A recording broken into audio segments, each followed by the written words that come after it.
When Elon Musk was walking down the hallway at SpaceX headquarters, he was supposed to be heading to the most important meeting of the week. 12 engineers were waiting for him.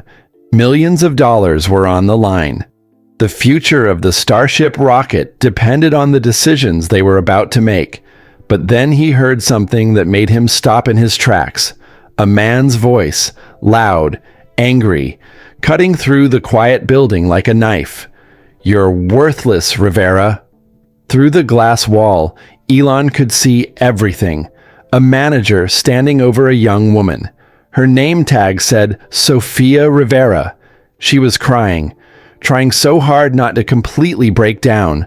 Her hands were shaking as she clutched her laptop like a shield. The manager kept yelling, kept making her feel smaller and smaller. Elon had two choices. He could keep walking to his $1 million meeting, or he could open that door.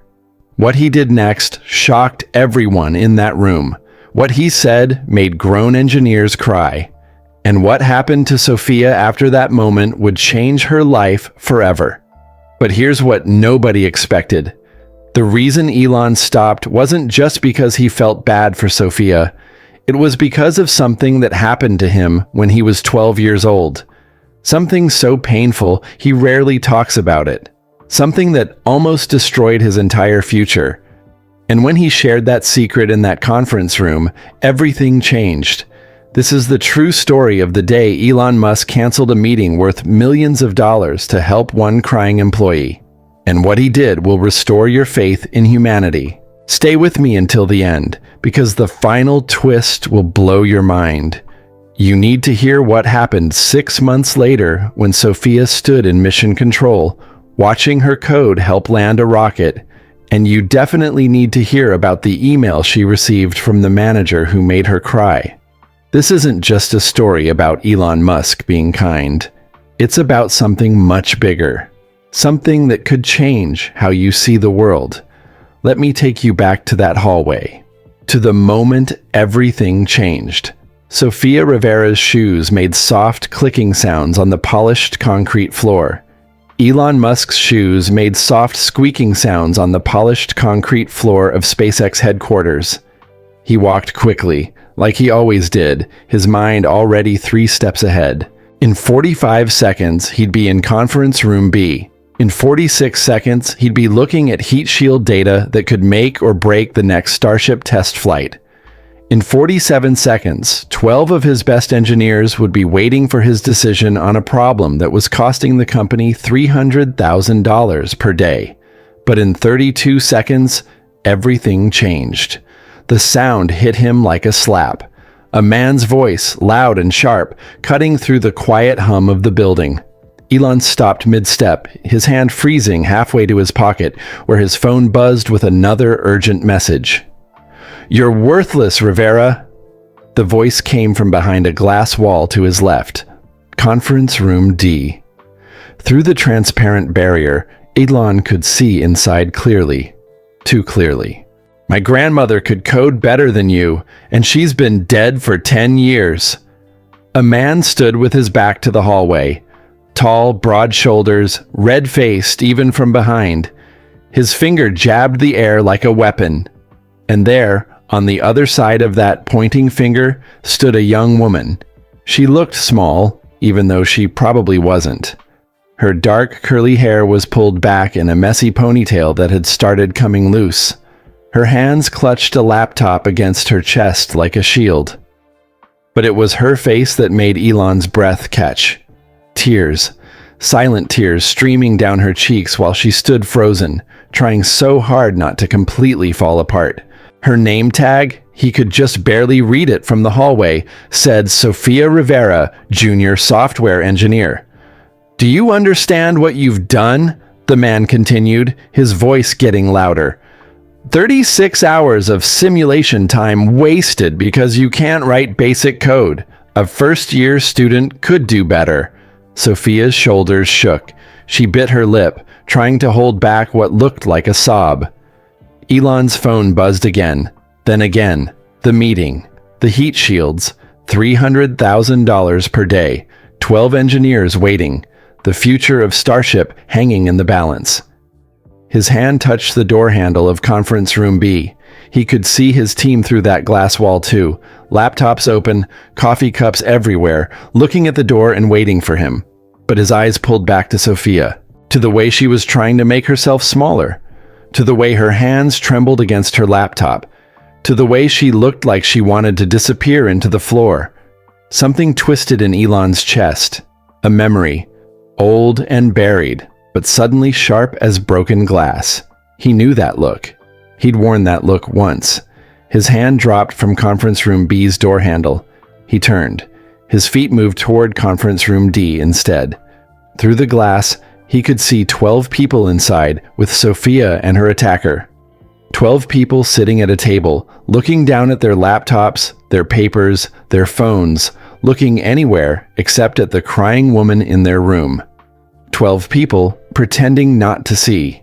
The red-faced man, Marcus Thornwell, according to his badge, was still yelling, "Maybe you should go back to wherever you came from and let real engineers do the—" Elon opened the door.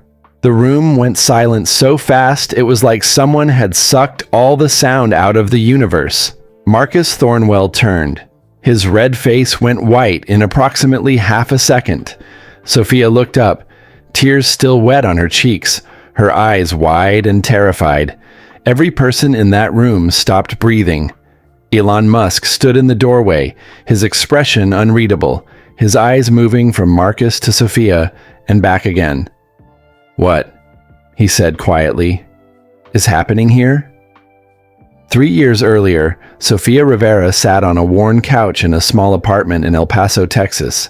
She was 12 years old, and the TV in front of her was older than she was. A boxy thing her grandmother had owned since 2008. The picture flickered sometimes, and you had to hit the side to fix the sound, but right now it was working perfectly. And right now, Sophia couldn't look away.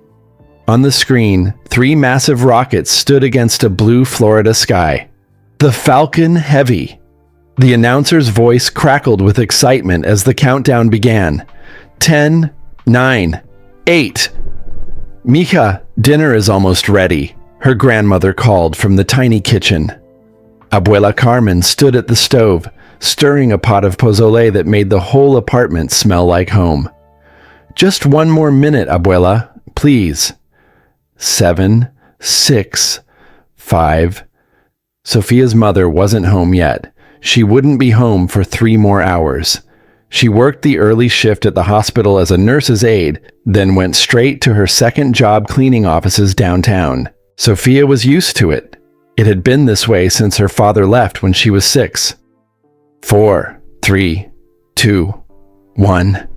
The rockets ignited. Fire and smoke exploded across the screen. The Falcon Heavy lifted up into the sky, climbing on a pillar of flame so bright Sophia had to squint. She leaned forward, her heart pounding. "Look at it go, Abuela." Her grandmother walked over, wiping her hands on her apron, and watched over Sophia's shoulder. "Very nice, mija." Very loud. But then came the part that changed everything. The 2 side boosters separated from the center core. They flipped around in the air, actually flipped, like something from a science fiction movie. And then they came back, down through the atmosphere, fire shooting from their engines, falling like controlled meteors. Sophia stopped breathing. Both boosters landed at exactly the same moment, perfectly synchronized, 2 pillars of fire touching down on 2 concrete pads, and then silence. They just stood there, side by side, like soldiers returning from battle. The camera switched to the SpaceX control room. Engineers were jumping up and down, hugging each other, crying happy tears.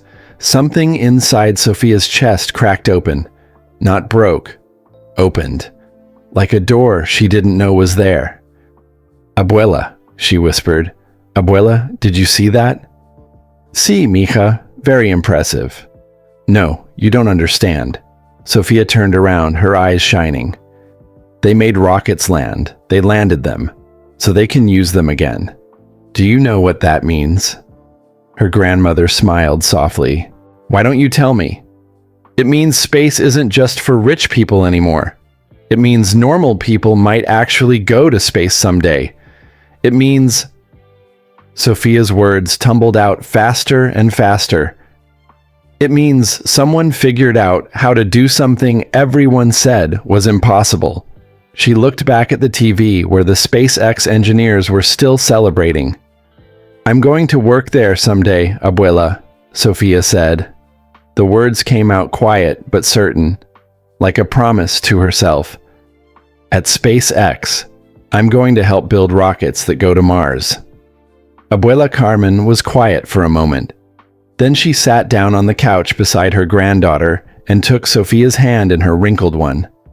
"Then you will, mija," she said simply. "You have your abuelo's stubbornness. When he decided something, nothing could stop him.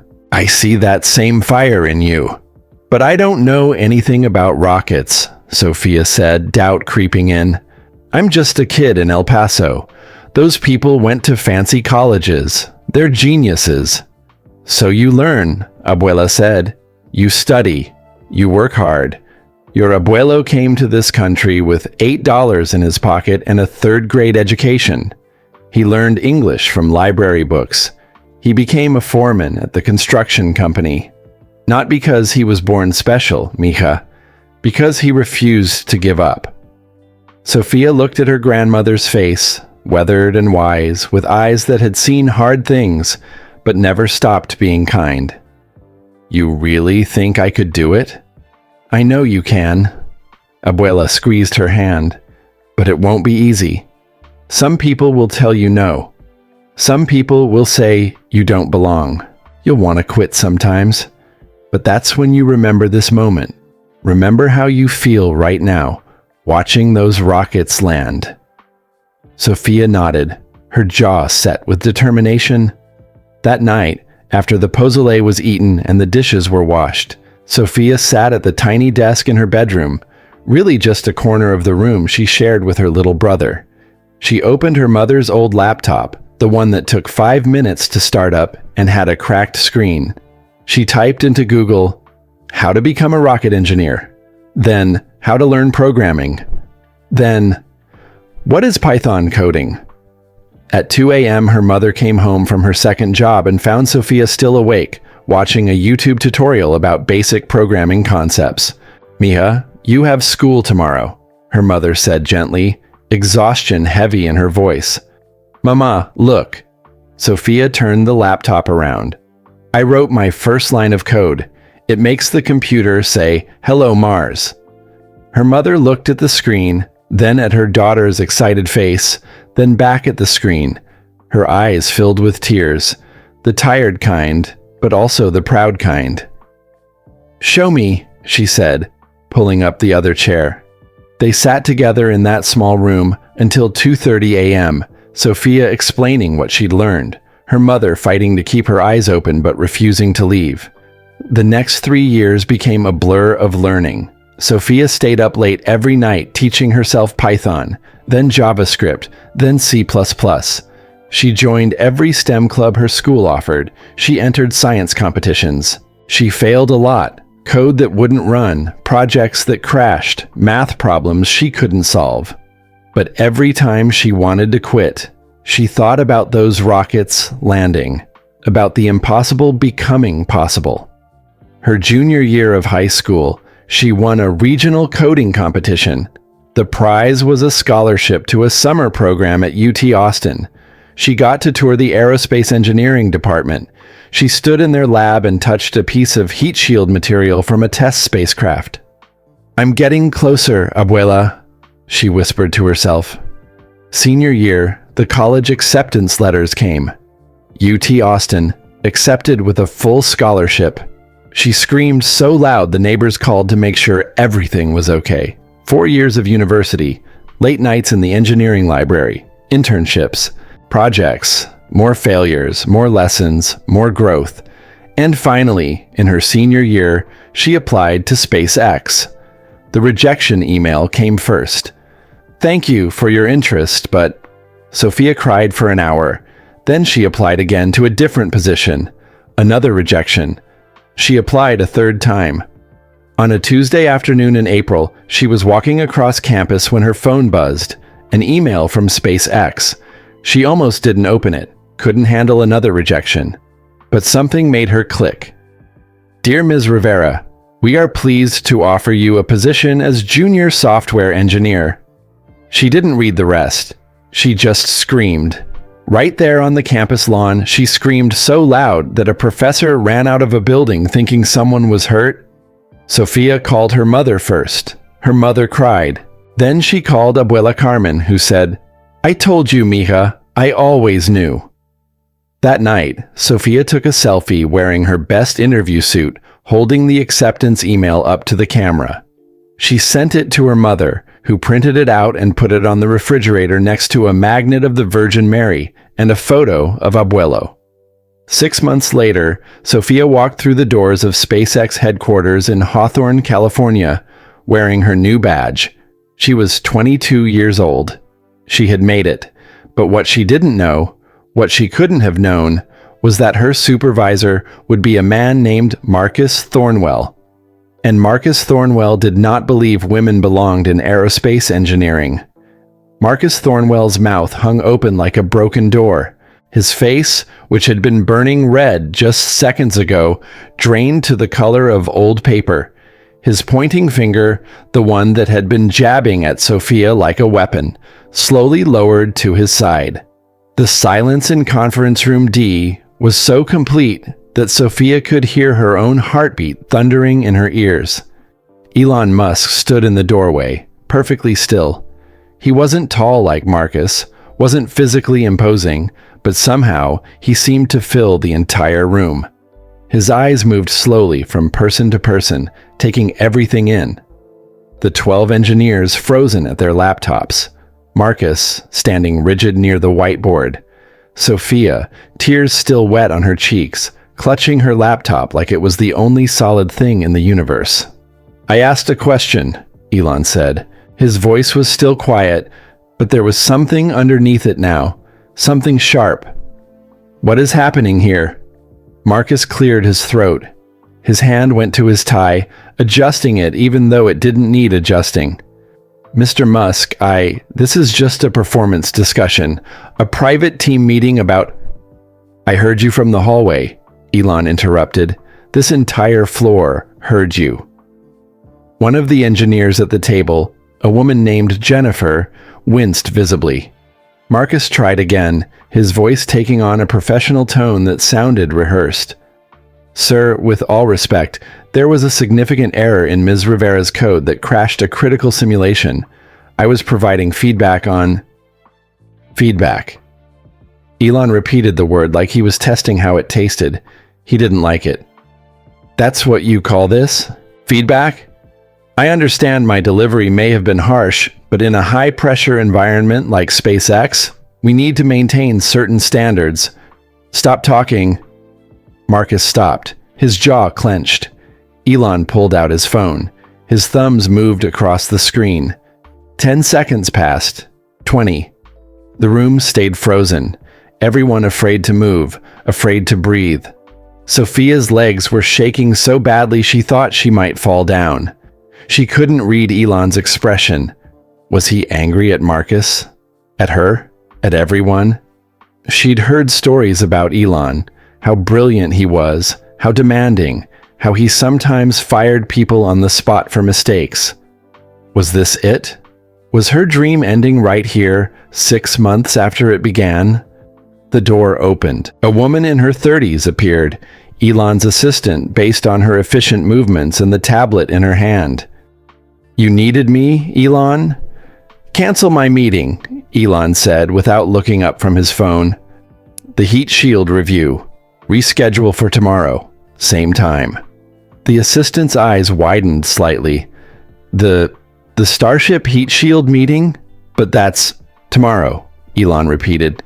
"And clear my calendar for the next hour." "Of course." The assistant disappeared, already typing rapidly on her tablet. Someone at the conference table made a small sound, maybe a gasp, maybe a cough. The heat shield meeting was legendary. Engineers had been preparing for it for weeks. Millions of dollars hung on the decisions that were supposed to be made in the next 60 minutes, and Elon had just canceled it for this. "Everyone out," Elon said, his eyes sweeping the room, except Sophia and Marcus. The 12 engineers moved like they'd been shocked. Laptops snapped shut. Papers were gathered hastily. Jennifer caught Sophia's eye as she passed, and there was something in her expression. Sympathy, support, a warning. They filed out in silence, not quite running, but close to it. The door closed behind the last one with a soft click. Now it was just 3 of them.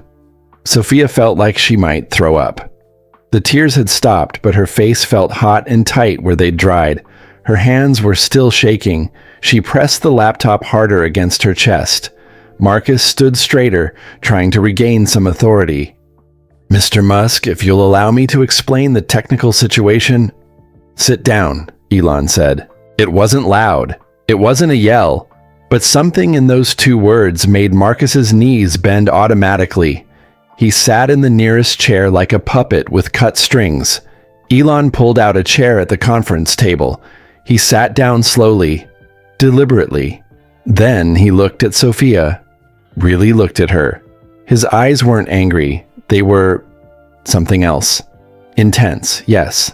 Always intense. But there was something underneath that intensity. Something that looked almost like recognition. "Sophia," he said. Her name in his voice sounded strange, too surreal. "Tell me about your code." She blinked. What? "The code that crashed the simulation. Tell me about it. What were you trying to build?" Sophia's mind went blank. She couldn't remember, couldn't think. The last hour had been so horrible that everything before it felt like a dream. I'm sorry, Take your time," Elon said. He leaned back in his chair, waiting. Not impatient, just waiting. Sophia took a shaky breath, then another. She set her laptop down on the table because her arms were getting tired. Her hands found each other, fingers twisting together. It was for the Raptor engine landing calculations, she started, her voice barely above a whisper. "For the fuel optimization during the final descent sequence." Elon nodded slightly. "Go on." "I was watching videos of the previous Starship test flights, the ones from Boca Chica, and I noticed that the engines were using more fuel than the models predicted during the last 100 meters, especially when there were crosswinds." Her voice was getting steadier now. The technical details were familiar ground, safer ground. "So I thought maybe if we could predict the wind shear patterns better, we could adjust the fuel flow earlier, save maybe 3 or 4% on fuel consumption, and increase landing precision." "What approach did you take?" Elon asked. Sophia's hands stopped twisting.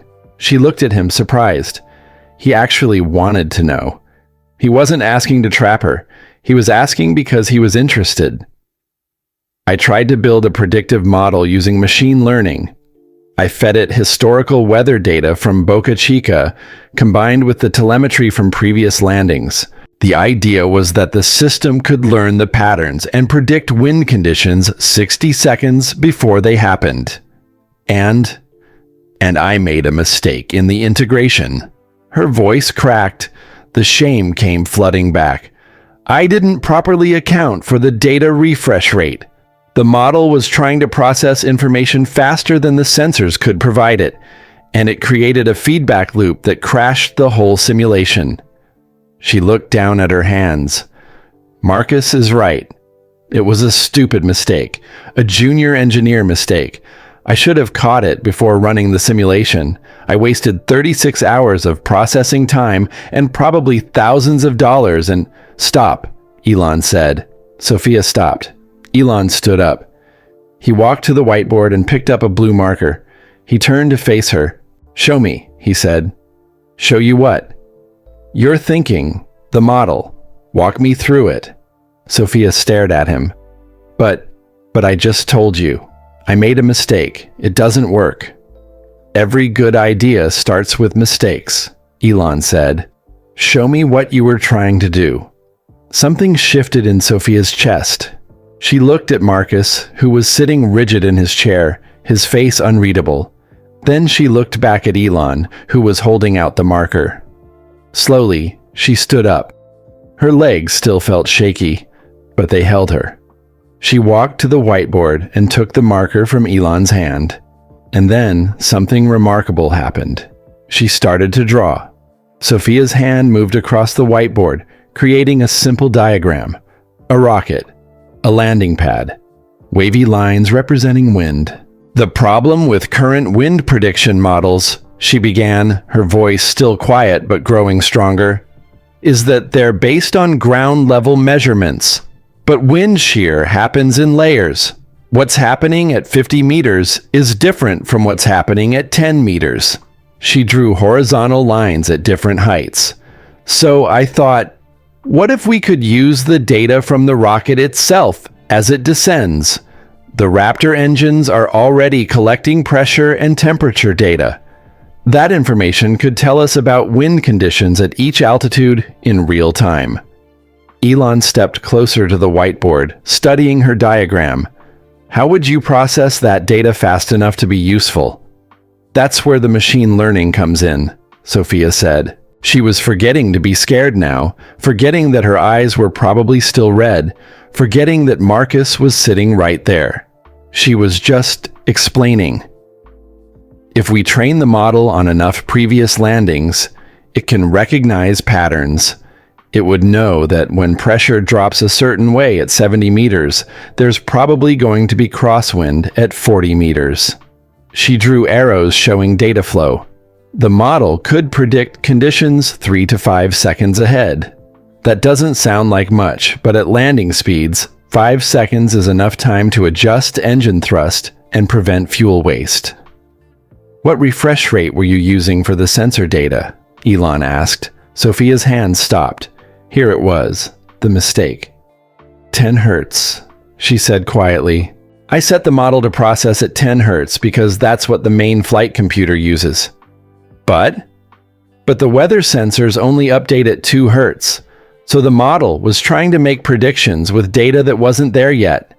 It would use the last known value, which created a lag, which made the predictions wrong, which made the model compensate, which made everything worse. It spiraled into a feedback loop in about 8 seconds. She set down the marker. It was a fundamental integration error. I should have checked the sensor specifications before writing the code.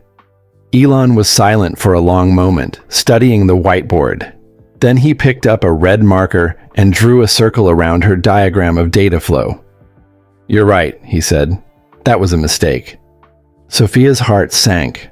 But, Elon continued, drawing new arrows on the board, what if you didn't try to match the flight computer refresh rate? What if the prediction model ran independently at 2 hertz and fed its results to the flight computer as just another input? Sophia's eyes widened.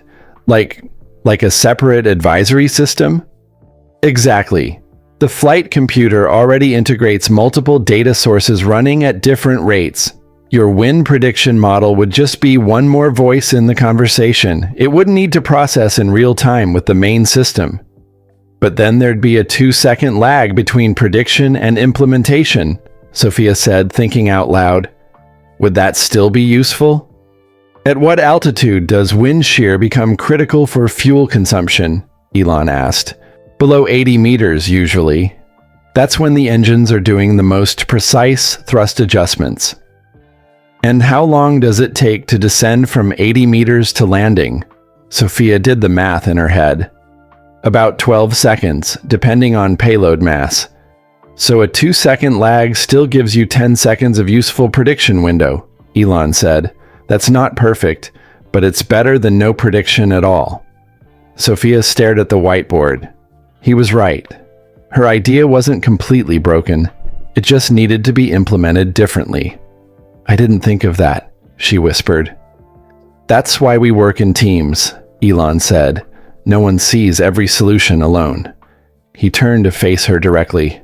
Sophia, your approach has a fundamental flaw in execution, But the core concept, using the rocket's own descent data to predict wind conditions, that's innovative. That's exactly the kind of lateral thinking we need here. Sophia felt something warm spreading in her chest. Not quite hope, but close. Elon's expression shifted. He set down the red marker and crossed his arms, looking at her with those intense eyes that seemed to see through walls. "How long have you worked under Marcus?" he asked. The warmth vanished, replaced by cold fear. "6 months, sir." "And in those 6 months, how many times has he asked about your ideas? Sat down with you to actually discuss what you were trying to accomplish?" Sophia's eyes flicked to Marcus, who sat frozen in his chair. He's very busy. He manages a lot of people." "That's not what I asked." Sophia swallowed hard. "Never, sir. He's never asked." "Did you show this wind prediction concept to anyone before implementing it?" "I mentioned it to Marcus 3 weeks ago. I asked if I could spend some time developing it. He said..." She hesitated. "He said what?" "He said I should focus on the tasks he assigned and stop wasting time on flights of fancy." A muscle in Elon's jaw tightened. He turned to Marcus. "Is that true?" Marcus cleared his throat. "Mr. Musk, Ms. Rivera is a junior engineer. She's still learning the basics. I didn't think it was appropriate for her to be diverting attention from foundational work to pursue unvetted concepts that..." "Unvetted," Elon repeated. "You mean you didn't take 5 minutes to listen to her idea? You dismissed it without even understanding what she was proposing." "I made a judgment call based on my experience." "Your experience," Elon said, his voice dropping lower.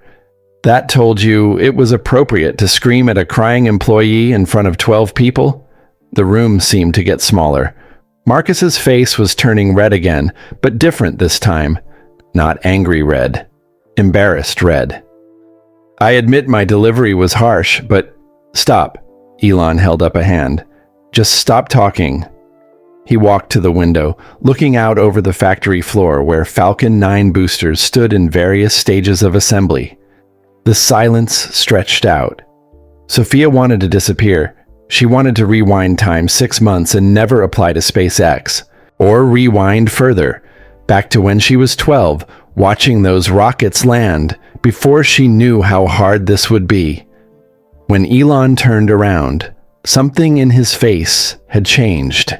The intensity was still there, but now there was something else underneath it. Something that looked like pain. "Sophia," he said quietly, "I need to tell you something. Something I don't talk about often." He walked back to the table but didn't sit down. "When I was 12 years old, I had a teacher in South Africa, Mr. de Klerk. I was obsessed with computers. Spent every lunch hour in the computer lab teaching myself how to program." Sophia listened, holding her breath. "One day, I stayed after school working on a game I was coding. It was called Blaster. Terrible name, I know." A small, sad smile crossed his face. "It was about a spaceship destroying alien cargo ships. I thought it was going to be amazing." He paused, and Sophia could see him disappearing into the memory. "Mr. de Klerk came into the lab. He saw what I was working on, and he told me I was wasting my time, that I'd never amount to anything, that I should focus on something realistic like accounting or business management." Sophia's chest tightened. "He asked me why I was trying so hard at something I'd obviously never be good at. He said some people just aren't built for technical work, and I should accept my limitations." Elon's eyes refocused on the present, on Sophia. "I was 12. I didn't have the words to fight back, so I just cried, right there in the computer lab, and 2 other students were there. They saw everything." Sophia felt tears building in her own eyes again, but different tears than before. "I was so humiliated," Elon continued, "that I didn't go back to the computer lab for a month. I stopped working on Blaster. I almost gave up on programming entirely." He looked directly at her. "Do you know what would have happened if I had given up? If I had believed Mr. de Klerk? Sophia shook her head. No PayPal, no Tesla, no SpaceX, no reusable rockets, no plan to make humanity multiplanetary. All of it gone because one teacher decided to crush a 12-year-old's dream. The weight of those words hung in the air. But I didn't give up, Elon said. Do you know why? Why? Sophia whispered. Because my mother found out what happened. And she told me something I've never forgotten. Elon's voice got quieter, like he was sharing something precious and fragile. My mother sat me down in our kitchen. I was still upset, still convinced Mr. de Klerk was right. And she looked me in the eye and said, Elon, some people are so afraid of their own smallness that they need to make others feel small too. Don't let his fear become your ceiling. Sophia felt a tear roll down her cheek. She didn't wipe it away. I didn't understand what she meant at first, Elon continued. I thought Mr. de Klerk was just being honest, telling me the truth about my abilities. But my mother explained that people who are truly confident, truly secure in themselves, don't need to destroy others.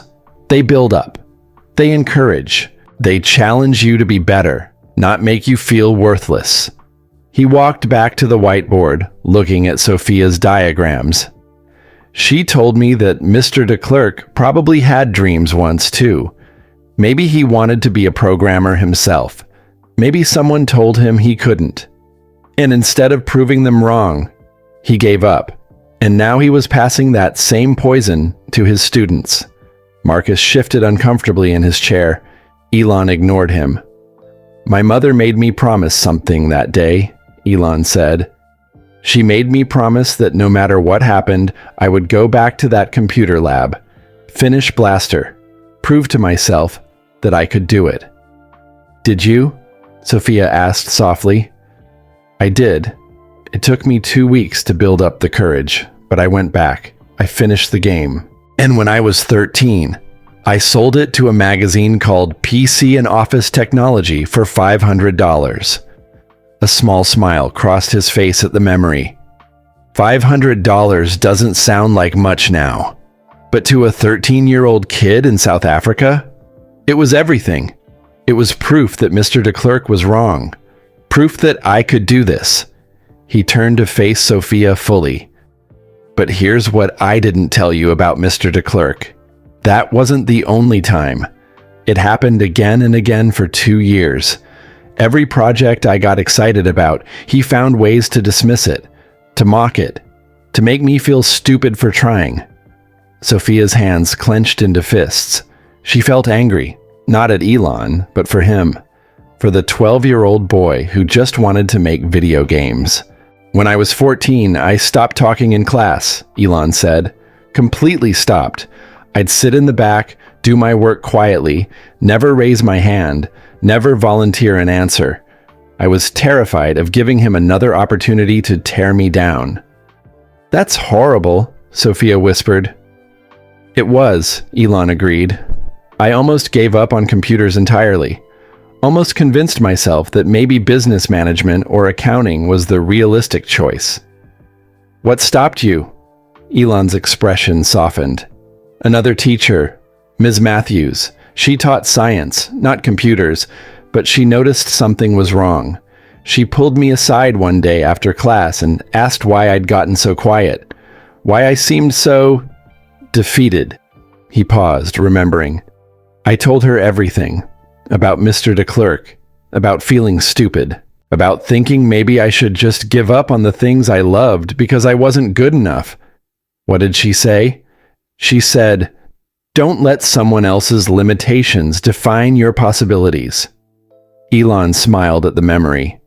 Then she did something that changed everything. She arranged for me to work independently on computer projects during her free periods. She protected me from Mr. de Klerk when she could. And most importantly, she believed in me when I couldn't believe in myself. Sophia felt more tears coming. She understood now. She understood exactly why Elon had stopped in that hallway, why he'd canceled a meeting worth millions of dollars. Ms. Matthews didn't just save my interest in computers, Elon said. She taught me what real leadership looks like. She showed me that the mark of a good teacher, or a good manager, isn't how smart they are or how much they know. It's how they treat the people learning from them. He walked over to stand directly in front of Sophia. I made myself a promise after that experience. I promised that if I ever had the power, if I ever became someone who could make decisions that affected other people's lives, I would never let what happened to me happen to someone else. I would never let fear or cruelty crush someone's dream. The room was absolutely silent except for the faint hum of the air conditioning. So when I heard Marcus yelling at you in that hallway, Elon said, his voice steady and clear, when I saw you crying, trying so hard not to break down completely, I saw myself at 12 years old. I saw that computer lab. I saw Mr. de Klerk's face, and I knew exactly what I had to do. Sophia couldn't hold back anymore. She started crying, not the scared, humiliated tears from before, but something different. Relief tears, understanding tears. Someone finally sees me tears. I'm sorry, she said, wiping at her face. I'm sorry. I can't stop. Don't apologize for crying, Elon said gently. Apologize for giving up. Apologize for not trying, but never apologize for feeling things. He glanced at Marcus, who had gone very pale and very still. Sophia, can I ask you something? She nodded, still wiping tears. In these 6 months working here, have you ever felt excited to come to work? Have you ever felt like your ideas mattered? Like you belonged here? Sophia opened her mouth to lie, to say something professional and diplomatic, but something about the way Elon was looking at her, with genuine care, genuine interest, made the truth come out instead. No, she whispered. I've been terrified every single day. Terrified of making mistakes. Terrified of asking questions. Terrified that everyone would realize I don't belong here. Why did you think you don't belong? Because Marcus told me I don't. The words tumbled out. Not directly, but in 100 small ways. Every suggestion I made was shot down. Every question was treated like it was stupid. Every mistake was proof that I wasn't good enough. I started believing him. Started thinking maybe I only got hired because of some diversity quota or something, not because I actually earned it. Elon's jaw clenched. That's exactly what Mr. de Klerk did to me. He made me doubt myself so much that I forgot why I loved computers in the first place. He looked at Marcus now, really looked at him. But here's the thing Marcus doesn't understand. Fear-based management doesn't create excellence. It creates compliance. It creates people who are too scared to innovate, too scared to take risks, too scared to bring their best ideas forward. Marcus finally spoke, his voice defensive. Mr. Musk, the aerospace industry requires precision. We can't afford to... Stop, Elon said, and the word cut like a knife. Just stop. I don't want to hear excuses. I don't want to hear justifications. What I want to know is this. Did you ever stop to think about what you were doing to her? Marcus didn't answer. Did you ever wonder if maybe the reason she made mistakes was because she was so terrified of you that she couldn't think straight? Did you ever consider that your job as a manager isn't to tear people down? It's to help them become better than they thought they could be? Still no answer. Elon pulled out his phone and typed something. Then he looked at Sophia. I see myself in you, he said quietly. That hunger, that passion, that fear of not being good enough. And I'm going to tell you what I wish someone had told me when I was in that computer lab crying. He stepped closer. You are good enough. Your ideas are valuable. You do belong here.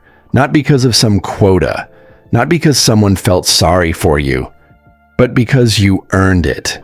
You taught yourself to code. You put yourself through college. You fought your way here because you love this, because you want to help humanity become multiplanetary. Sophia couldn't speak. Her throat was too tight. The mistake you made today? Elon continued. That's just part of learning. I've made thousands of mistakes. Some of them cost millions of dollars. The difference is, I had people who helped me learn from those mistakes instead of using them as weapons against me. He held her gaze. You deserve that too.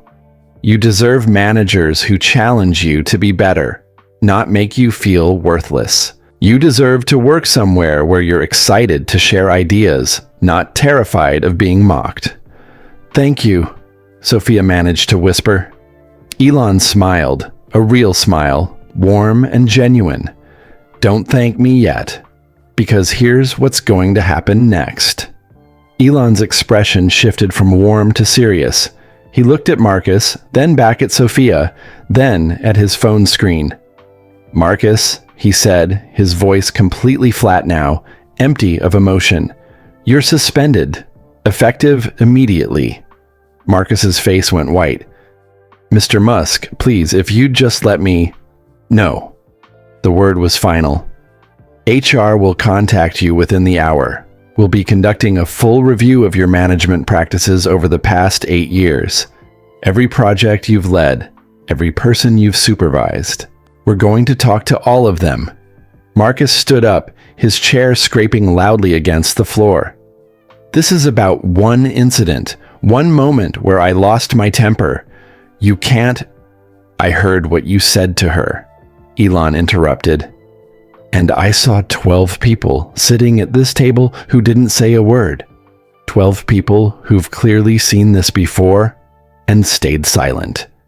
That tells me everything I need to know. This isn't one incident. This is a pattern. Marcus's hands clenched into fists at his sides. For a moment, Sophia thought he might actually yell at Elon, but something in Elon's eyes stopped him. Leave your badge with security on your way out, Elon said. Marcus grabbed his jacket from the back of his chair. He wouldn't look at Sophia, wouldn't look at anyone. He walked to the door, opened it, and stopped. 8 years, he said quietly, his back to them. I've given 8 years to this company. And in 8 years, how many people did you break? Elon asked. How many brilliant engineers left because of you? How many good ideas died because people were too afraid to share them? Marcus didn't answer. He walked out, and the door closed behind him with a soft click. Sophia stood frozen. She couldn't quite process what had just happened. Marcus was gone, just like that. The manager who'd controlled her every day for 6 months, who'd made her feel small and worthless, was gone. But then a new fear crept in. Mr. Musk, she said quietly, what happens to me now? Elon turned to her. That's what we need to talk about. Her stomach dropped. This was it. She was being fired too. They'd decide she was too much trouble, too emotional, too... Sophia, I'm removing you from your current project team. There it was, the end of her dream. I understand, she whispered, fighting back new tears. I'll clean out my desk and... I'm assigning you to something else, Elon continued as if she hadn't spoken. Something important. Sophia blinked. What? Elon pulled up his phone and turned it toward her. On the screen was a calendar entry. Starship Heat Shield Review, critical. The meeting I just canceled, he said. It's about a problem we've been having with the Starship prototypes.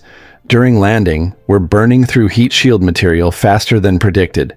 The tiles are degrading unevenly, especially on the windward side.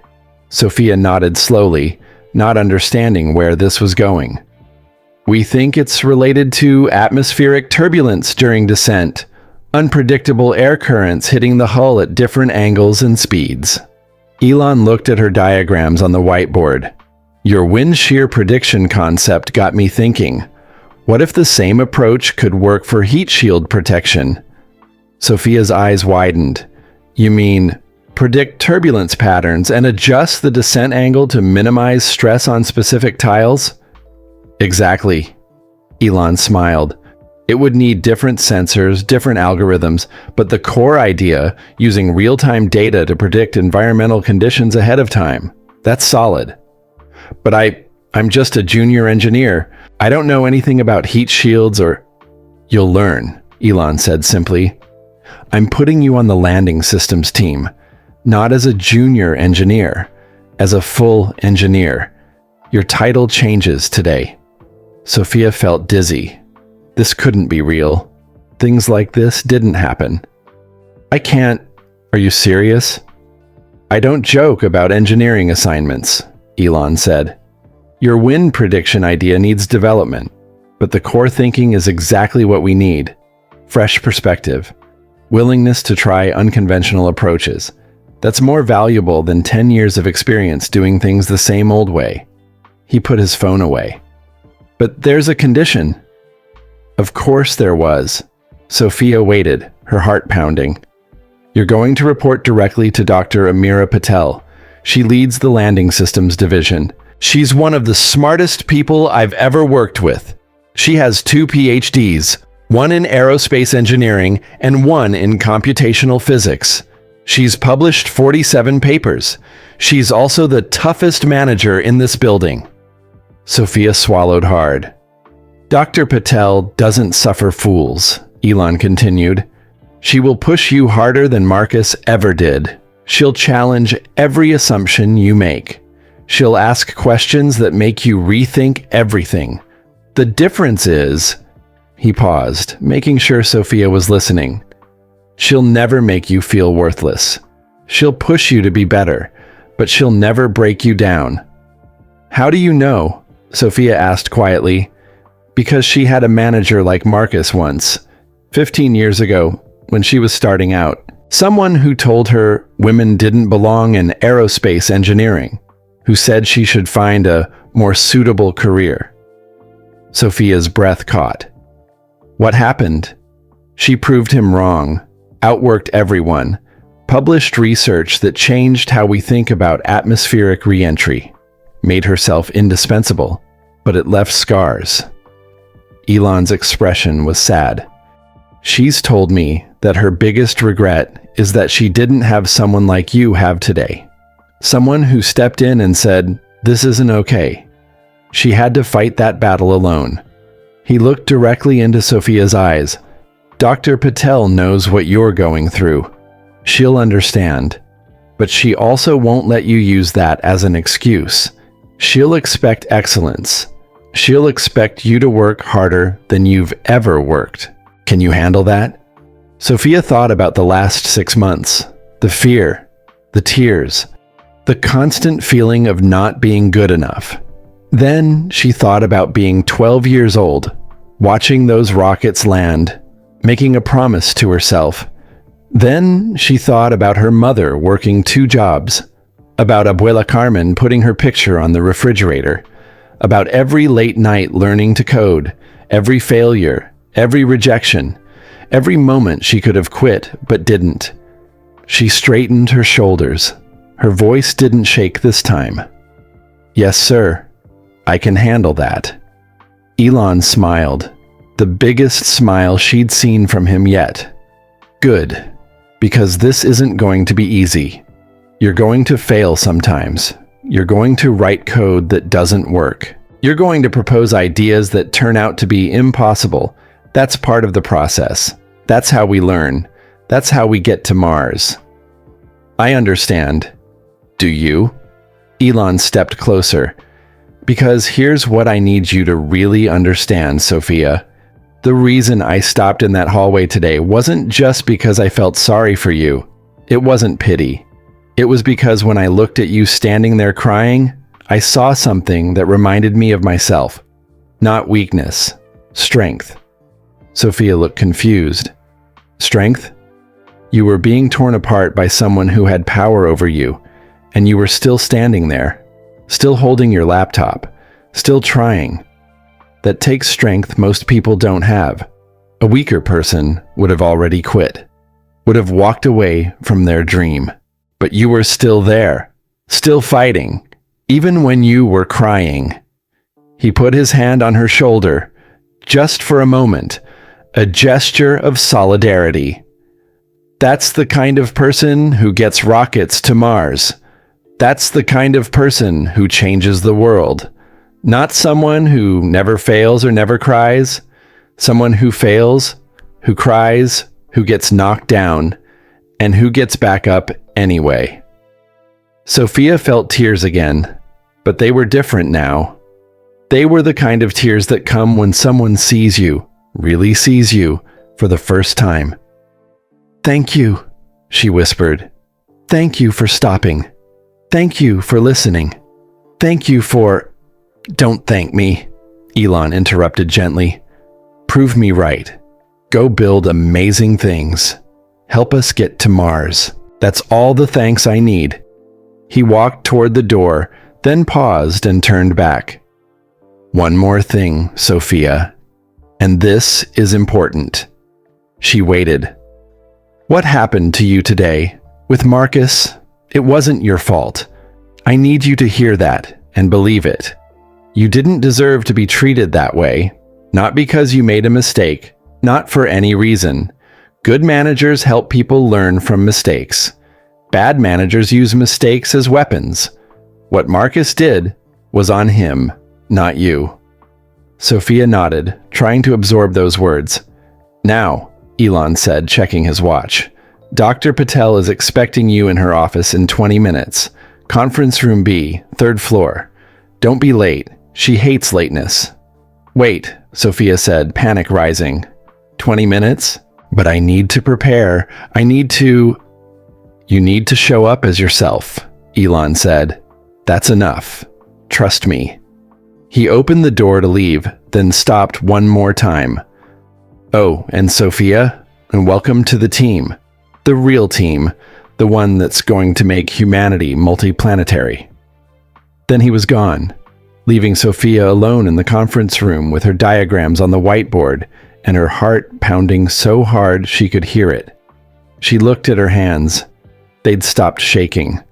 She looked at the whiteboard, at her wind prediction model with Elon's additions in red marker. She looked at the clock. 18 minutes until she met Dr. Patel.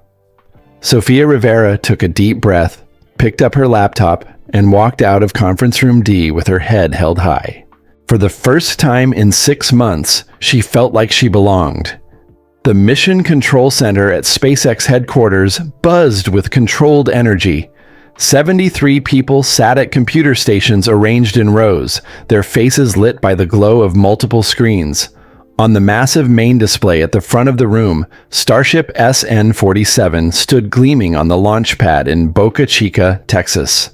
Sophia Rivera sat at Station 12, her fingers flying across her keyboard.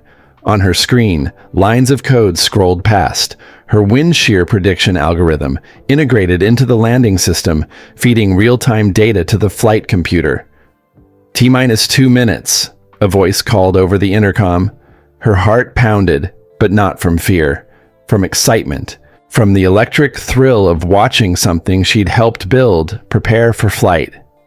"All systems nominal," another voice reported. Dr. Amira Patel stood behind Sophia's station, arms crossed, watching the data stream. She was exactly as Elon had described, brilliant, intense, demanding. Over the past 6 months, she'd pushed Sophia harder than anyone ever had, but she'd also taught her more than Sophia had learned in 4 years of college. "Your algorithm is fluctuating at the upper threshold," Dr. Patel said quietly. "Wind conditions are rough today." "I see it," Sophia replied, adjusting a parameter, "but it's within tolerance. The model is compensating." "Good." Dr. Patel's hand briefly touched Sophia's shoulder, the closest thing to a compliment she gave during live operations. "T-minus 1 minute." The room went quieter. This was the moment everyone had been building toward. SN-47 would launch, reach the upper atmosphere, flip, and then descend belly first through the thickest part of the atmosphere before flipping again for landing. The heat shield tiles, the ones everyone had been worried about 6 months ago, would face their real test, and Sophia's prediction algorithm would help guide it down. 30 seconds.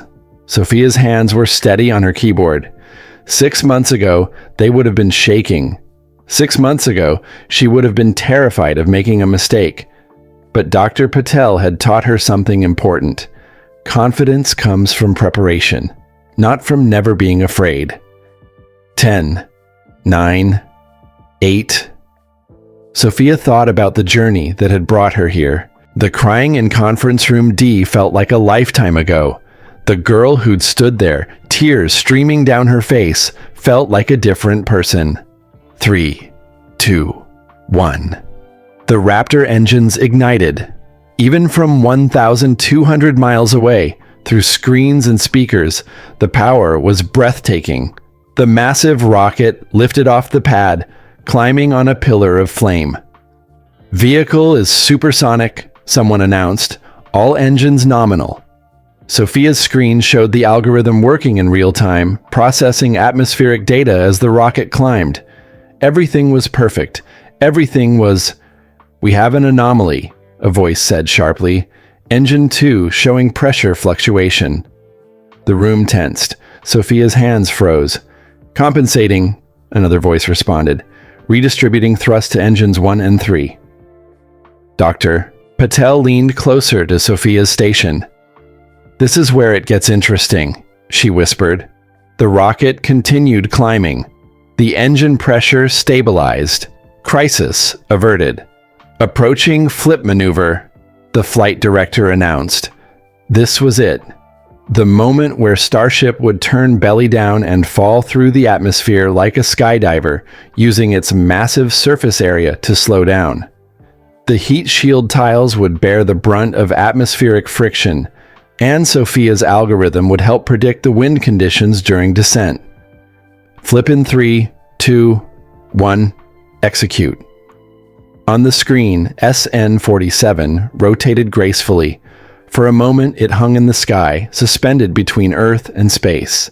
Then it began to fall. Heat shield temperatures rising. Nominal. Descent rate, nominal. Sophia's algorithm activated, feeding wind prediction data to the flight computer. She watched the numbers scroll past. The model was working exactly as designed, predicting crosswinds 3 seconds ahead, allowing the flight computer to make micro adjustments to the descent angle. Altitude 40,000 feet. Descent looking good. Heat shield performing beautifully. Tile degradation at 20% of previous test. Dr. Patel smiled. 20%. That was the number that mattered.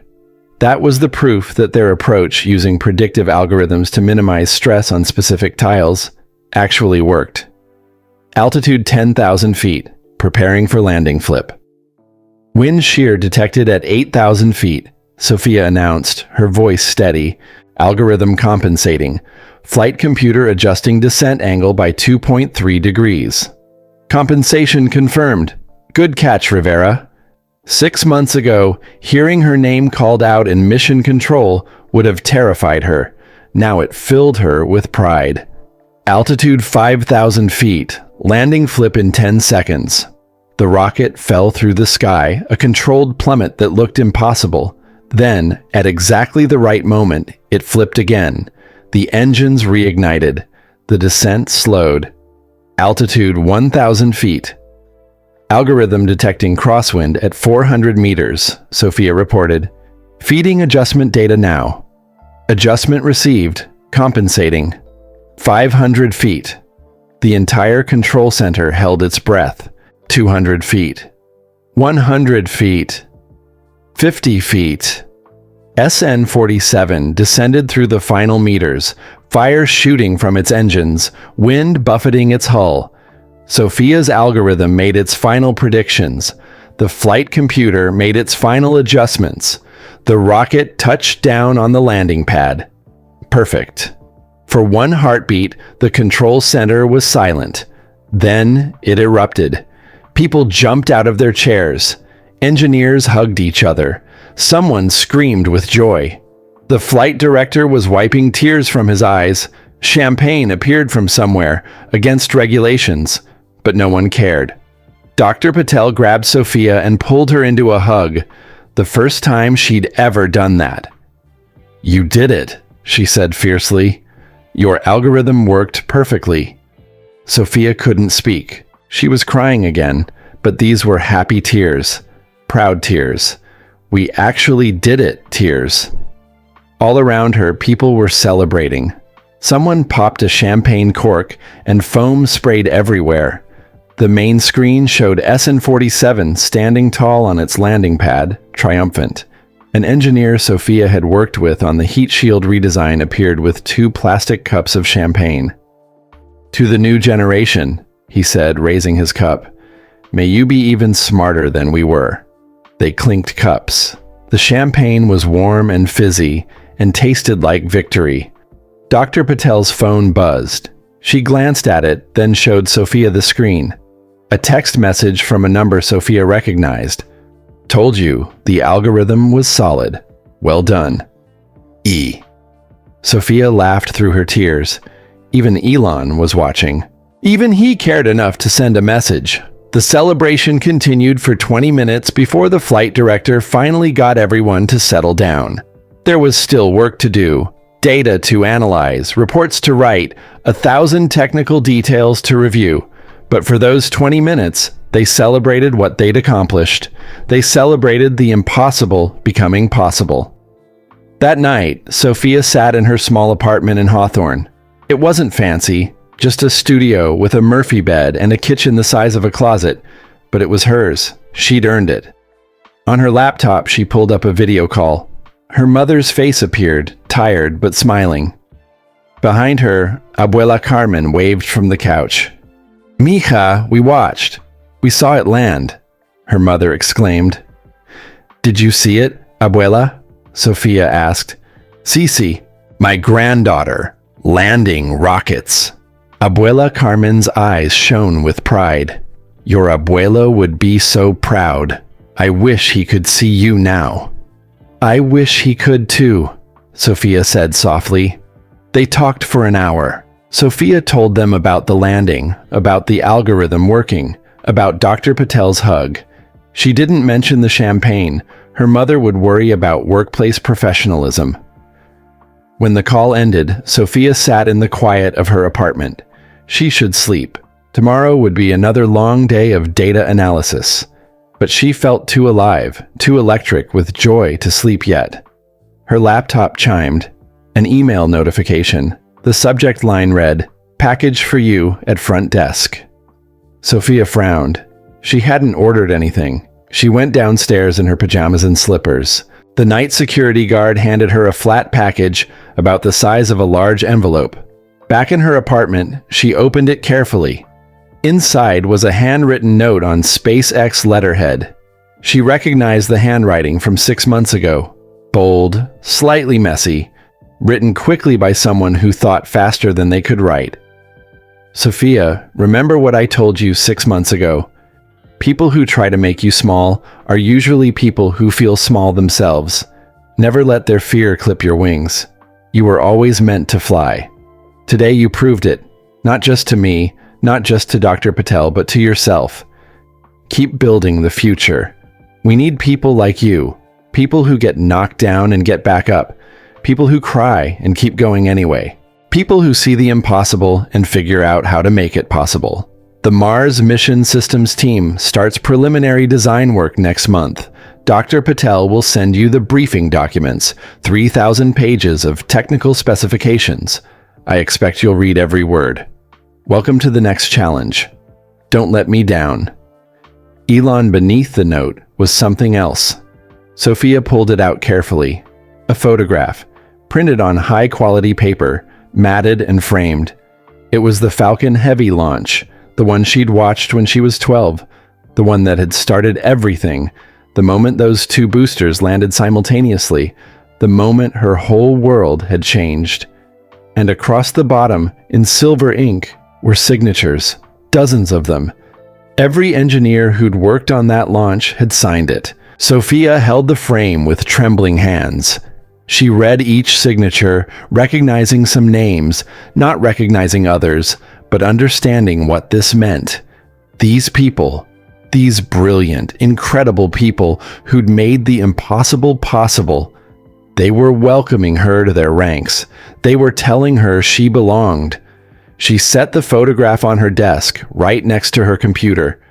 Tomorrow, she'd start work on Mars mission systems. Tomorrow, there would be new challenges, new problems, new moments of doubt. But tonight, she let herself feel this. Pride, joy, belonging. She took a photo of the framed Falcon Heavy launch and texted it to her mother and abuela. Then, she opened her laptop and found the folder Dr. Patel had sent her last week. Mars Mission Systems, Preliminary Reading. 3,000 pages. Sophia smiled. She'd be up late tonight. But this time it wasn't from fear or desperation.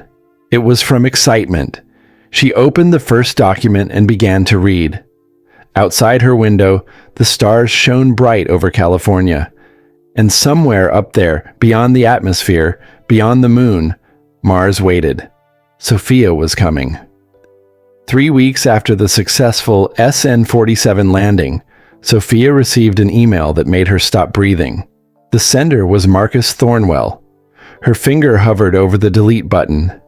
She didn't need this. Didn't need whatever anger or bitterness he wanted to throw at her. 6 months had passed since that day in Conference Room D. 6 months of healing, of growing, of becoming someone new. But something made her click open the email instead. Dear Sophia, I don't expect forgiveness. I don't deserve it. But I wanted you to know something. After I was let go from SpaceX, I spent 2 months being angry. Angry at you, at Elon, at everyone. I told myself I was the victim. That I'd been treated unfairly. That everyone was too sensitive these days.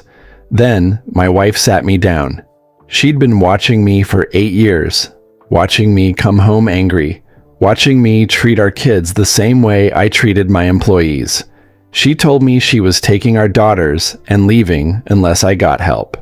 That's when I finally looked in the mirror. Really looked. I started therapy 6 weeks ago. It's hard. Harder than rocket science, honestly. My therapist helped me understand that I treated people the way my father treated me. He was a mechanical engineer in the 1980s. He believed that being tough, being harsh, that's what made people strong. He screamed at me every time I made a mistake, told me I was worthless, told me I'd never amount to anything. I became him. I didn't even realize it. I thought that's what tough leadership looked like. I thought I was helping people by being hard on them. But I was just passing on my own pain. What Elon did that day, stopping the meeting, confronting me, making me face what I'd become, it saved you. But it also saved me from becoming someone even worse. Someone who would have kept hurting people until there was nothing left inside me but anger. I'm working on being better now. My wife and daughters are still with me. I got a job at a smaller aerospace company, and I'm trying to lead differently, to build people up instead of tearing them down. Some days I fail. Old habits are hard to break, but I'm trying. I saw the news about SN-47. I read about your wind prediction algorithm. I understand now what I couldn't see then. Your idea was brilliant. I was too insecure, too threatened by someone younger and smarter to recognize it. You deserved better than what I gave you. You deserved a mentor who believed in you, who helped you grow, who celebrated your creativity instead of crushing it. I can't undo the damage I did, but I wanted you to know that I see it now. I understand it now. And I'm sorry. I hope you're thriving at SpaceX. I hope you're building incredible things.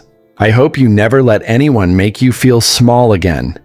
Thank you for being brave enough to keep going, even after what I put you through. In a strange way, your courage that day helped save me too. Sincerely, Marcus Thornwell. Sophia read the email 3 times. Her emotions tangled together. Anger at what he'd done. sadness for the pain that had created him, uncertainty about whether this apology meant anything. She didn't reply. Not yet. Maybe not ever. Healing wasn't linear. Forgiveness wasn't required. But she saved the email instead of deleting it. Maybe someday she'd respond. Maybe someday she'd be ready to say something back. But not today. Today, she had work to do. Dr. Amira Patel's office was organized chaos. Whiteboards covered in equations, 3D printed rocket parts on every surface, and a coffee maker that was probably older than Sophia. "Close the door," Dr. Patel said without looking up from her computer. Sophia obeyed, her stomach fluttering with nerves. Being called to Dr. Patel's office could mean anything: a new assignment, a problem with her work, or sometimes just a question about thermal dynamics that turned into a 3-hour discussion. Dr. Patel finally looked up, removing her reading glasses. "I need to tell you something," she said. "Something I don't talk about often." Sophia sat down, recognizing that tone. It was the same tone Elon had used 6 months ago. 15 years ago, I was a junior engineer at Lockheed Martin, Dr. Patel began. I'd just finished my first PhD. I was assigned to work on heat shield development for a classified project. My supervisor was a man named Richard Brennan. He'd been in aerospace for 30 years. Old school, very old school. She paused, her eyes distant. From day one, he made it clear that he didn't think women belonged in aerospace engineering. He never said it directly. He was too smart for that. But in 100 small ways, he made me feel unwelcome. He'd assign me to take notes in meetings instead of presenting my work. He'd forget to include me in important emails. He'd give credit for my ideas to male colleagues. Sophia's chest tightened. She knew this story. She'd lived a version of it. One day, I proposed a new approach to ablative heat shield design. I'd spent 6 months developing the math. I was so excited. I thought it could change everything. Dr. Patel's voice hardened. He told me, in front of the entire team, that I should focus on documentation and leave the real engineering to people who understood it. "What did you do?" Sophia whispered. "I went home and cried for 2 hours. Then I got angry. Really angry. And I made a decision." Dr. Patel looked directly at Sophia. "I decided to prove him wrong with results. I worked harder than everyone, published papers, presented at conferences, made myself so valuable, so indispensable that they couldn't ignore me. Did it work? Yes. I became successful. I got recognition. I eventually left Lockheed and came to SpaceX. Richard Brennan retired a bitter man who watched the industry change around him." Dr. Patel's expression softened, but it left scars, Sophia. Deep ones. I spent years proving myself, years fighting, years being harder and tougher than everyone else, because I thought that's what it took to survive. She stood and walked to the window, looking out at the factory floor. What Elon gave you 6 months ago, someone stepping in, someone saying, "This isn't okay," someone believing in you when you needed it most. I didn't have that. I had to find that belief in myself, which took years. Years of doubt. Years of wondering if maybe Richard was right. Years of working twice as hard just to be seen as half as good. Sophia felt tears building. "I'm sorry you went through that." "Don't be sorry. Be grateful." Dr. Patel turned around. "You're lucky, Sophia. Not because you had an easy path. You didn't. But because when you were at your lowest point, someone stopped and said, 'You matter.' That's a gift I never received." "What are you saying?" "I'm saying don't waste it." Dr. Patel's voice was fierce now. "Don't waste the opportunity Elon gave you. Don't waste the second chance. Because there are hundreds of young engineers out there right now going through what you went through, what I went through, and they don't have someone stepping in to help." She pulled a folder from her desk and handed it to Sophia. "What's this?"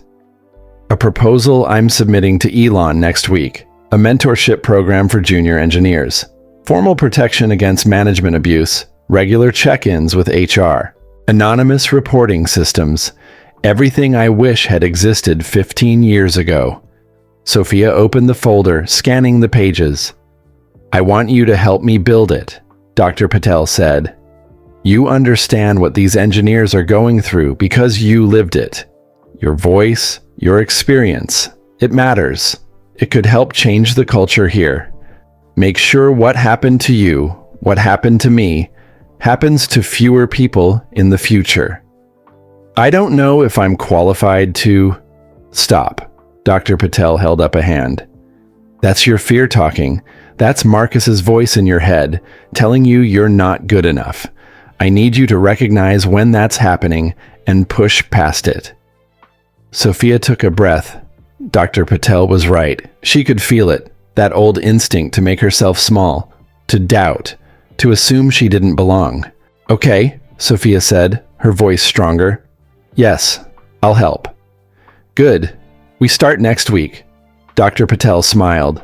"But first, there's something else." "What?" "Next month, SpaceX is hosting a STEM outreach event. We're bringing in students from underserved communities in Southern California, showing them the facility, letting them meet engineers, inspiring the next generation." Sophia nodded. "That sounds amazing. I want you to give a presentation. Tell your story. Show these kids that people like them belong in aerospace." Sophia's eyes widened. "Me? Give a presentation? To how many people?" "About 200 students, ages 12 to 17. 200. Sophia felt dizzy. "I can't do that. I'm not a public speaker. I'll mess up. Sophia," Dr. Patel's voice cut through the spiral. 6 months ago, you thought you couldn't build a win prediction algorithm. You thought you didn't belong here. You were wrong about all of it. Don't let fear make your decisions for you." Sophia closed her eyes, breathed, opened them again. "What would I even say? Tell them the truth. Tell them about being 12 and watching the Falcon Heavy launch. Tell them about teaching yourself to code. Tell them about the hard parts, not the abuse, that's private, but the failures, the rejections, the moments you wanted to quit. Tell them how you kept going.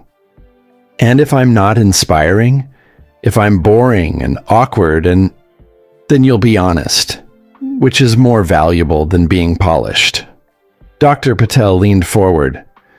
"These kids don't need to hear from someone who had an easy path. They need to hear from someone who struggled and made it anyway. That's you." Sophia thought about being 12 years old, sitting on that worn couch in El Paso. She thought about how desperately she'd wanted to see someone who looked like her, someone from a background like hers, working in space. "Okay," she said quietly. "I'll do it." "Excellent. The event is 4 weeks from Saturday. Start preparing." As Sophia stood to leave, Dr. Patel called after her. "One more thing." "Yes?" "I'm proud of you. I don't say that often, so listen carefully. You've grown more in 6 months than most engineers grow in 5 years. You've turned pain into purpose. That's rare. That's special. Don't forget it." Sophia's throat tightened. "Thank you, Dr. Patel."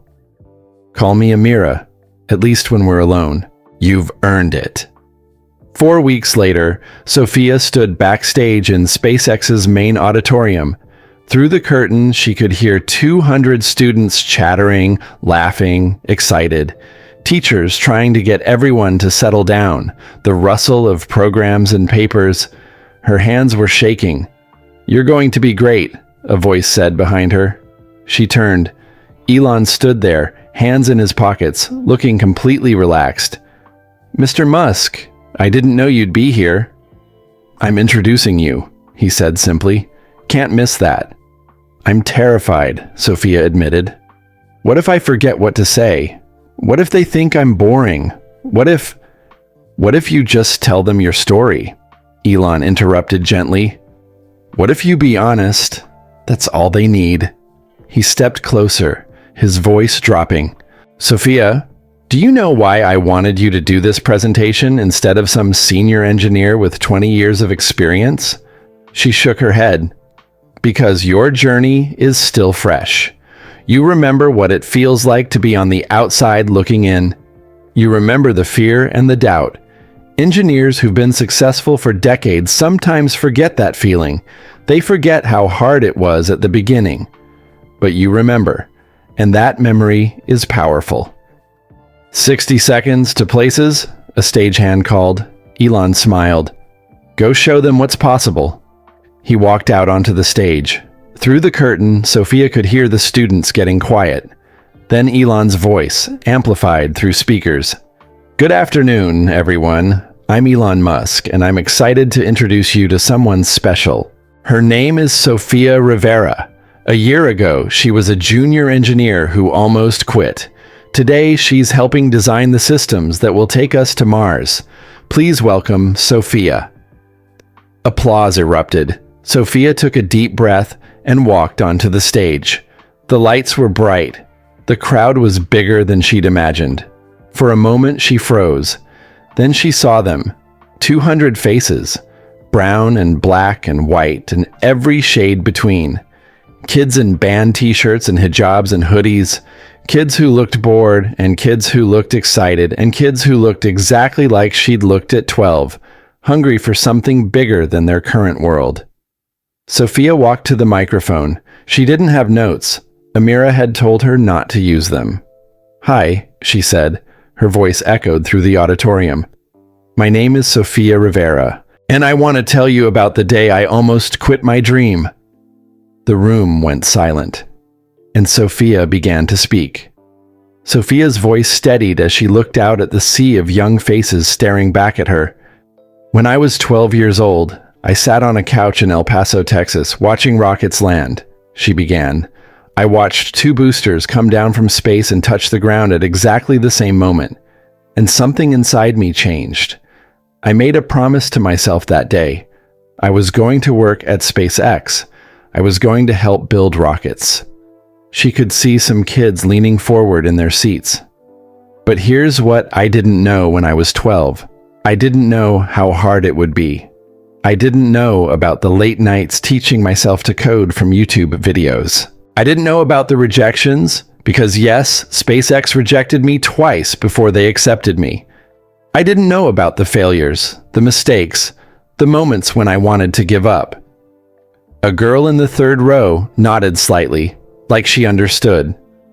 I especially didn't know about the voices, Sophia continued. The voices that would tell me I didn't belong. That I wasn't smart enough, that people like me don't become rocket engineers. She paused, letting that sink in. Some of those voices came from other people, teachers who didn't believe in me, a manager who told me I was worthless, people who thought they knew my limits better than I did. Sophia's voice grew stronger. But you know what? The loudest voice telling me I couldn't do it was my own. The voice in my head that said I was just a kid from El Paso, that I wasn't special, that I should be realistic. She walked across the stage, making eye contact with different sections of the audience. So I want to tell you something really important, something I wish someone had told me when I was your age. She stopped center stage. You're going to meet people who try to make you feel small. Teachers, bosses, maybe even family members. They'll tell you your dreams are too big, that you're not smart enough, that you should be realistic. The auditorium was completely silent now. But here's the secret they don't want you to know. They're wrong. Every single one of them is wrong. Not because they're trying to hurt you, necessarily. Sometimes they're wrong because they're scared. Scared of what it means when people like us achieve impossible things. Scared because they gave up on their own dreams, and they don't want to watch you succeed where they failed. A boy near the back had tears in his eyes. Sophia saw him, and it gave her strength. Let me tell you about making mistakes, she said. 3 months into my job at SpaceX, I wrote code that crashed an entire simulation, 36 hours of work, gone. Thousands of dollars wasted. I thought I was going to be fired. She smiled at the memory now, though it hadn't felt funny at the time. Instead, someone asked me to explain my thinking, to show what I was trying to accomplish. And you know what? Buried in my mistake was actually a good idea, an idea that eventually helped us land a rocket more precisely than we'd ever done before. She pointed to the giant screen behind her, where a video began playing, SN-47 landing perfectly, her algorithm working in the background. That landing you're watching. My code helped make that happen. But it only happened because I failed first, because I made mistakes, because someone gave me the chance to learn from those mistakes instead of just punishing me for them. The video ended. Sophia faced the audience again. You're going to fail sometimes. You're going to write code that doesn't work. You're going to build things that break. You're going to have ideas that turn out to be impossible. And that's okay. That's not a sign that you don't belong here. That's just part of the process. That's how we learn. That's how we eventually get to Mars. A hand shot up in the front row. A girl, maybe 13, with glasses and a NASA t-shirt.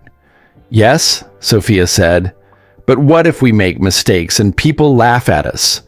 What if we try and fail and everyone thinks we're stupid? Sophia's heart ached. She knew that fear so well. Can I tell you something honest? She asked. The people who laugh at you for trying, they're not the ones who matter. The people who matter, the people who are actually building the future, they respect anyone who tries, because they know how hard it is. She walked closer to the edge of the stage. You know who's changed the world? Not people who never failed. Not people who got everything right the first time.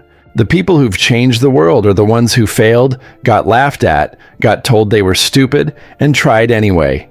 Thomas Edison failed 10,000 times before he got the light bulb right. Did that make him stupid, or did it make him persistent?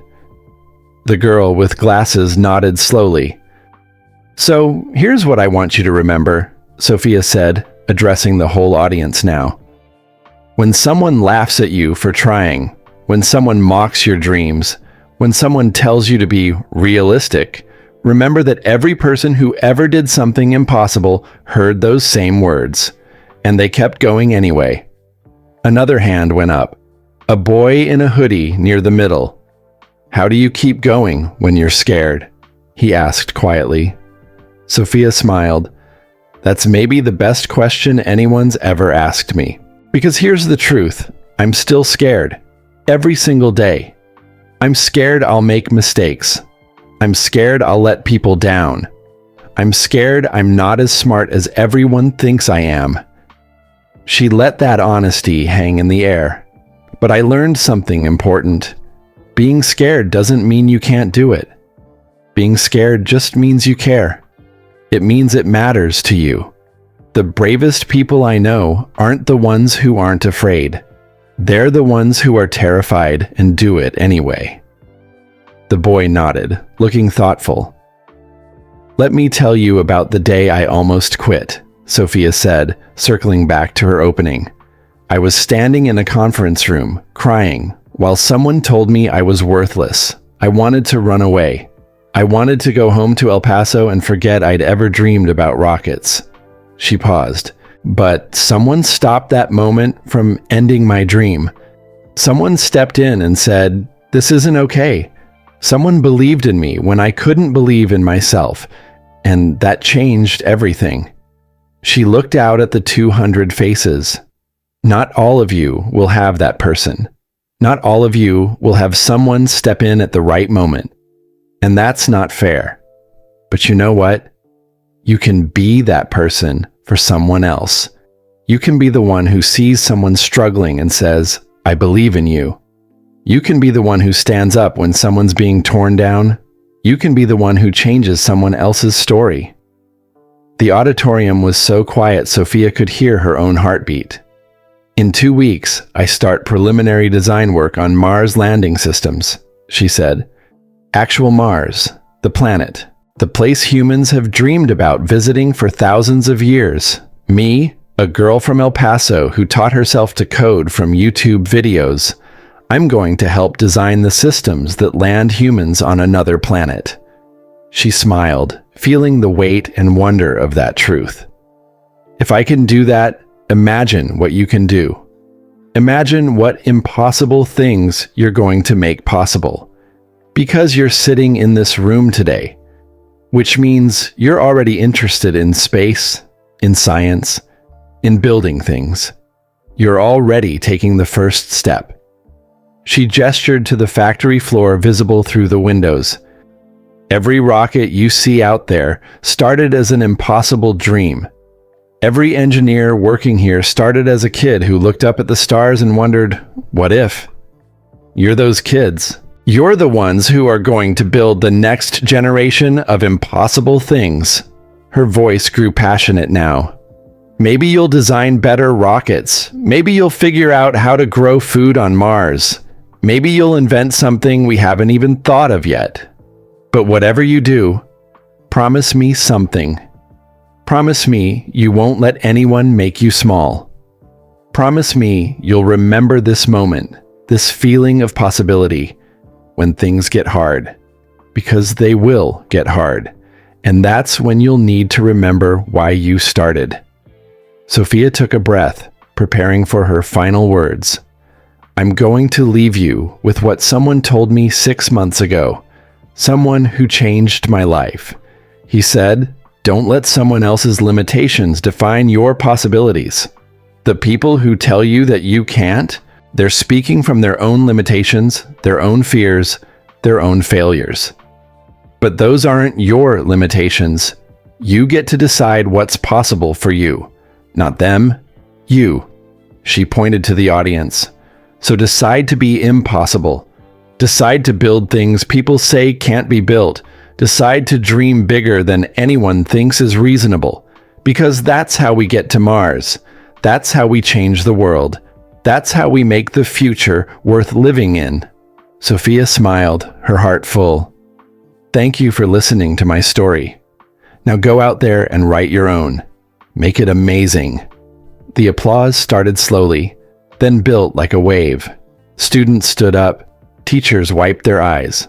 The sound filled the auditorium, washing over Sophia like a tide of hope and possibility. She looked out at those 200 faces, some crying, some smiling, all of them looking at her like she just handed them permission to dream. And in that moment, Sophia understood something profound. Her journey from that conference room to this stage wasn't just about her healing. It was about creating a chain. One person helping another, who would help another, who would help another. Elon had helped her because someone had helped him. Now she would help these kids. And someday, they would help someone else. That was how you changed the world.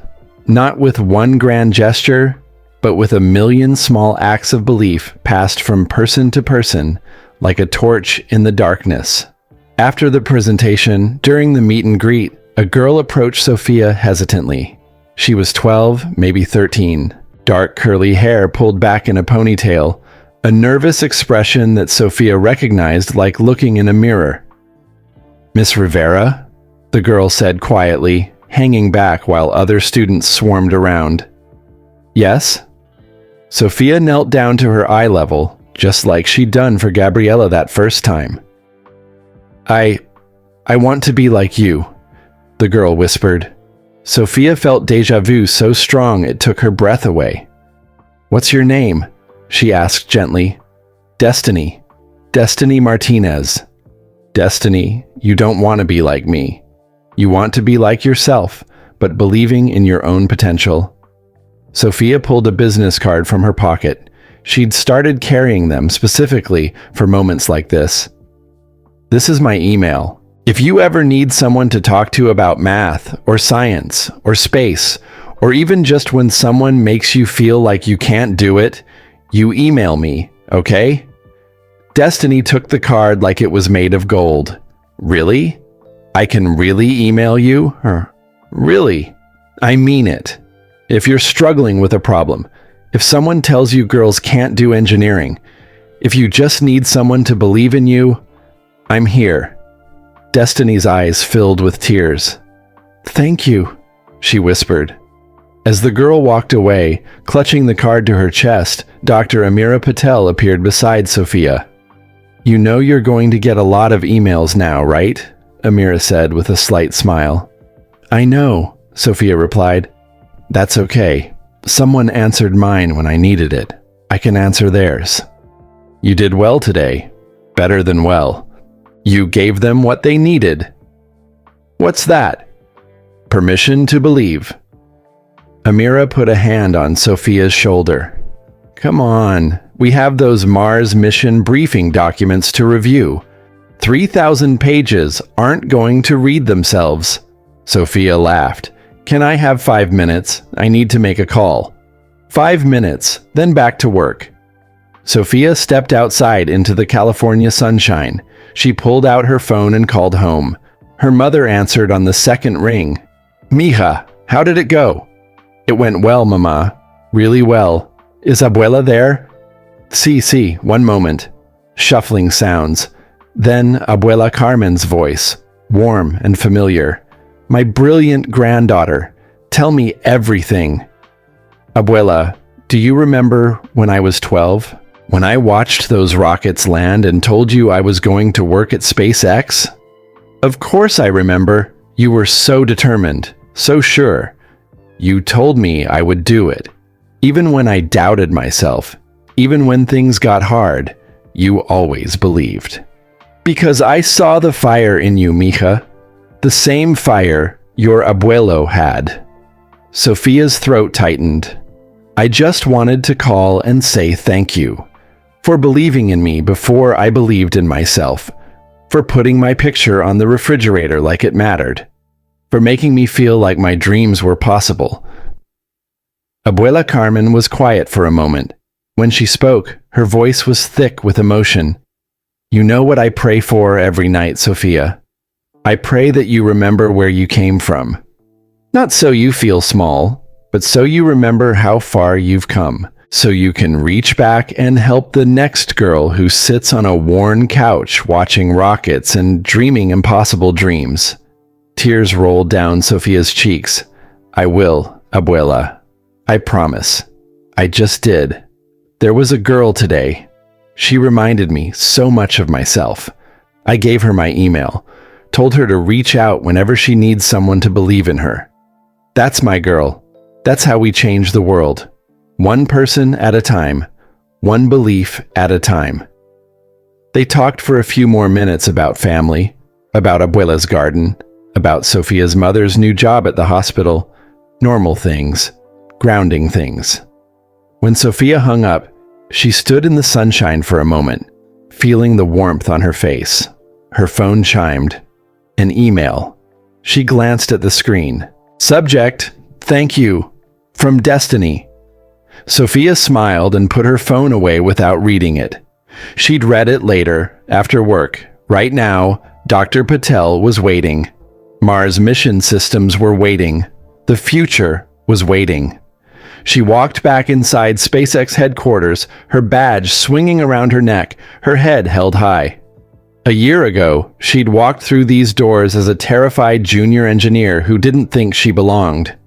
Now she walked through them as exactly who she was meant to be, not because the journey had been easy, not because she'd never doubted herself, not because she'd never cried or failed or wanted to quit, but because she'd kept going anyway, because someone had believed in her when she needed it most, and because she'd chosen to pass that belief forward. Late that night, Sophia sat at her desk in her apartment. The framed Falcon Heavy photograph hung on the wall beside her, all those signatures from engineers who'd welcomed her to their ranks. On her computer screen, the Mars mission briefing documents waited. 3,000 pages of technical specifications, problems to solve, impossible things to make possible. But first, she opened her email. There were 47 new messages. Students from the presentation, questions about code, questions about college, questions about what to do when people don't believe in you. Sophia smiled and began to answer them, one by one, because this was the work that mattered most. Not just building rockets, though that mattered too, but building the next generation, believing in them, showing them they belonged. Outside her window, the stars shone over California, and somewhere up there, beyond the atmosphere, beyond the moon, Mars waited. Sophia was coming, and she wasn't coming alone. She was bringing a whole generation with her. Kids from El Paso and East LA and every place people said, kids like you don't become rocket engineers. She was bringing Destiny and Gabriella and all the other 12-year-olds sitting on worn couches, watching rockets land, making impossible promises to themselves. She was bringing everyone who'd ever been told they were worthless, who'd ever cried in a conference room, who'd ever wanted to quit, but kept going anyway. They were all going to Mars together. And that belief, that chain of kindness passed from one person to another, that torch carried through the darkness, that was the real mission. That was the future worth building. Sophia looked at the photograph on her wall one more time. Then she turned back to her computer, opened the first Mars mission document, and began to read. 3,000 pages. She'd be up late tonight. But she'd never been more excited to work in her life. So now you know the truth. One moment of kindness changed everything. One person who chose to stop instead of walking past. One belief passed forward that's still creating ripples today. But here's my question for you. Where are you watching this from? Drop your city and country in the comments right now. I want to see how far this message of kindness has traveled around the world. And if this story touched your heart, hit that like button. Let's spread this message of believing in people. Let's show the world that kindness still matters. Subscribe to this channel so you never miss another story that reminds you what's possible when we choose to lift each other up instead of tearing each other down. The next story appearing on your screen right now will blow your mind just as much. Click it, watch it, and keep spreading kindness wherever you go. Remember, you could be someone's Elon Musk today. You could be the person who stops in the hallway, who believes in someone when they can't believe in themselves. Thanks for watching. Now go change someone's world.